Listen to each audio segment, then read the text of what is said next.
মূল্যবৃদ্ধিক লৈ দক্ষিণ খালমৰা মানকাছাৰ জিলা ছাত্ৰ সন্থাৰ প্ৰতিক্ৰিয়া।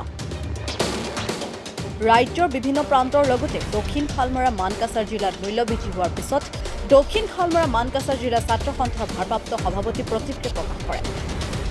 চৰকাৰে মূল্যবৃদ্ধি হ্ৰাস নকৰিলে অনাগত দিনত গণতান্ত্ৰিকভাৱে আন্দোলন কৰিব বুলি অসম চৰকাৰক হুকিয়াই দিয়ে। ৰন্ধন গেছ, পেট্ৰল, ডিজেল, ঔষধৰ মূল্যবৃদ্ধি হোৱাৰ পিছতে ৰাজ্যৰ মাজত হাহাকাৰ সৃষ্টি হৈছে। মানুহৰ জীৱনৰ প্ৰয়োজনীয় বস্তু যিবোৰ এই প্ৰয়োজনীয় বস্তুবোৰ দিনে দিনে যে অসম চৰকাৰ নাইবা কেন্দ্ৰীয় চৰকাৰে যে মূল্য বৃদ্ধি কৰিছে এয়া কিন্তু একেবাৰে সঁচা কথা। আজিও কেইবাটাও সংবাদ মাধ্যমত দেখা পালোঁ যে অহাকালিৰ পৰা ডিজেল আৰু পেট্ৰল যিটো আছে পাৰ লিটাৰ 2 টকাকৈ মূল্য বৃদ্ধি কৰিব। আৰু আজি অলপ পিছত আগতে চৰকাৰে ঘোষণা কৰিছে যে প্ৰতিটো ৰন্ধন গেছ চিলিণ্ডাৰ যিটো আছে এই ৰন্ধন গেছ চিলিণ্ডাৰত 50 টকাকৈ বৃদ্ধি কৰিব।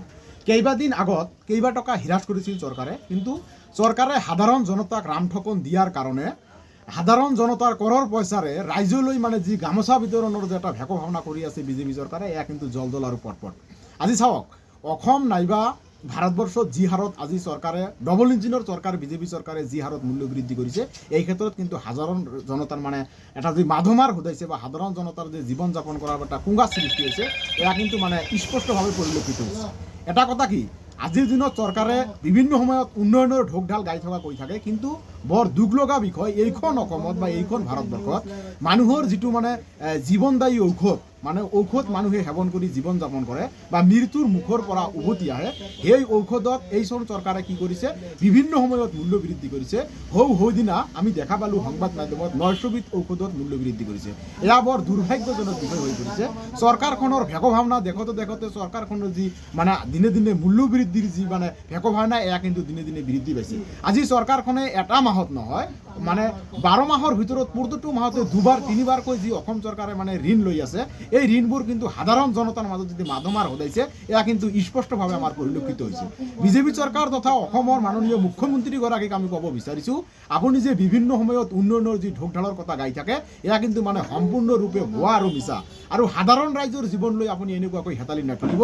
আৰু এটা কথা কি, আজি যি হাৰত মূল্য বৃদ্ধি কৰিছে, এনেকুৱা মূল্য বৃদ্ধিয়ে আজি বজাৰত মানুহে যাব নোৱাৰা অৱস্থা হৈছে। যিটো ৰন্ধন গেছ চিলিণ্ডাৰ, প্ৰতি ঘৰে ঘৰে আজি ৰন্ধন গেছ চিলিণ্ডাৰৰ জৰিয়তে মানুহে খানা বনাই কিনে জীৱন যাপন কৰি আছে। এই ৰন্ধন গেছ চিলিণ্ডাৰতো কিন্তু চৰকাৰে কৰ লগাইছে বা মূল্য বৃদ্ধি কৰিছে।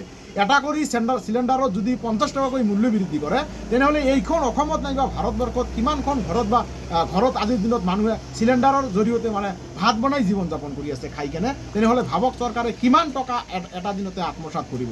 চৰকাৰৰ নিজৰ ৰাজশ্বাহী পথ বা নিজৰ ৰাজধান সুৰক্ষিত কৰাৰ কাৰণে বিজেপি চৰকাৰে কিন্তু এনেকুৱা কৰি আছে। আৰু এই চৰকাৰটোৱে কিন্তু সকলো সময়তে ৰাইজৰ পক্ষত কাম নকৰি ৰাইজৰ অপক্ষত থাকি কাম কৰি আছে, আৰু ৰাইজৰ হেঁপাৰ ওপৰত ভিত্তি কৰি কিন্তু বিজেপি চৰকাৰ এখনো কাম কৰি আছে। গতিকে আমি চৰকাৰৰ এনেকুৱা ঘটনাক ধিক্কাৰ আৰু গৰিহণা দিছোঁ, আৰু ক'ব বিচাৰিছোঁ অতি সোনকালে যদি মূল্য বৃদ্ধি হ্ৰাস নকৰে, তেনেহ'লে কিন্তু ৰাজপথত কিন্তু সাধাৰণ ৰাইজক লৈ যে একটা আন্দোলন হ'ব, এয়া কিন্তু সঁচা। এটা কথা কি, মূল্য বৃদ্ধিৰ যদি চৰকাৰে কৰিছে, তেনেহ'লে যিসকল মানুহে আজিৰ দিনত দিন হাজিৰা কৰি আছে, হাজিৰাটো মূল্য বৃদ্ধি কৰিব লাগে। হাজিৰাটো 400 টকা 500 টকাই ৰাখিছে, কিন্তু আজি চাউলৰ দাম কৰিছে 100 টকা, দালিৰ দাম 200 টকা, মিঠাৰ তেলৰ দাম 200 টকা। এইটো কেনেকুৱা কথা হ'ব?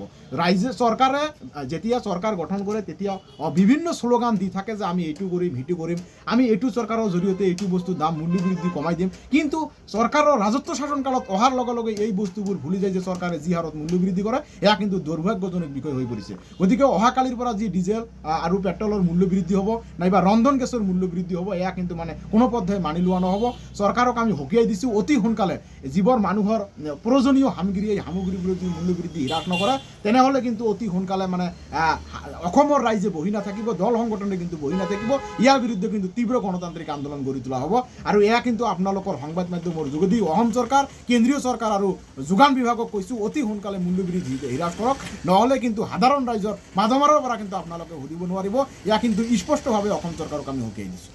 কি ক'ব, দেখিবলৈ পোৱা গৈছে চৰকাৰে যদি আজি 1 টকা হ্ৰাস কৰিছে, কালি 10 টকা বৃদ্ধি কৰিছে, এই ক্ষেত্ৰত কি ক'ব এই সন্দৰ্ভত? আজি চাওক, বিজেপি চৰকাৰখন এনেকুৱা এটা চৰকাৰ জনতাৰ কৰৰ পইচাৰে মানে জনতাক মানে গামছা বিতৰণ কৰাৰ এটা ভেক ভাৱনা কৰিছে এয়া আপোনালোকে জানে এটা মানে স্পষ্টভাৱে পৰিলক্ষিত হৈছে হৌ সিদিনা কৰিলে কি যে মূল্যবৃদ্ধি 2 টকা বা 3 টকা বা 4 টকা হ্ৰাস কৰিলে কিন্তু আজিয়ে দেখা গ'ল আকৌ এওঁলোকে কি কৰিলে ৰন্ধন গেছ চিলিণ্ডাৰ বা পেট্ৰল মূল্যবৃদ্ধি এওঁলোকে যি হাৰত কৰিলে এয়া কিন্তু দুৰ্ভাগ্যজনক বিষয় হৈ পৰিছে বৰ ৰহস্যজনক বিষয় হৈছে অসম চৰকাৰে বিভিন্ন সময়ত অসমৰ মানুহক লৈ উন্নয়নৰ ঢোকডাল গাই থকা অৱস্থাত যদি এনেকুৱা ধৰণৰ কাহিনী এইখন অসমত হয় তেনেহ'লে সাধাৰণ ৰাজ্যে কেনেকৈ জীয়াই থাকিব এনেকুৱা মূল্যবৃদ্ধি এইখন অসমত কৰিছে এই চৰকাৰখনে যি হাৰত ঋণ লৈছে বা ঋণৰ যি বোজা আজি সাধাৰণ জনতাৰ মাজত মাধমাৰ সুধাইছে এয়া কিন্তু মানে বৰ দুৰ্ভাগ্যজনক বিষয় হৈ পৰিছে গতিকে আমি অসম চৰকাৰক কৈছোঁ যে যোগান বিভাগক কৈছোঁ আপোনালোকে যদি যোগান বিভাগটো চলাব নোৱাৰে তেনেহ'লে বেলেগ মানুহক গতাই দিয়ক আপোনাৰ লগতকৈ ভাল মানুহ এইখন অসমত আছে গতিকে যোগান বিভাগক মই আকৌ কৈছোঁ অতি সোনকালে মূল্যবৃদ্ধি হ্ৰাস কৰক নহ'লে কিন্তু